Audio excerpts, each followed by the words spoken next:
सखर में शिकारपुर वासी औरत जो पुट मथा कूड़ो केस दाख़िल करण खिलाफ प्रेस क्लब आडो एहतजाजी मुज़ाहिरो कयो वियो।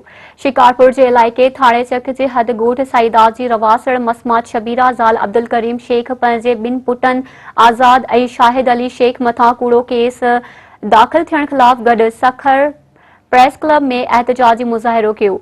अण मौक़े ते औरत दाहिंदे चयो त जवाबदार अली खान सोलंकी संदसि नौजवान पुट गुलाम यासीन शेख खे कराची में कम कराइण लाइ रमज़ानुल मुबारक में घुरायो, जंहिं बाद मुंहिंजे पुट यासीन मथां कूड़ो काढ़े जो इल्ज़ाम हयो आहे।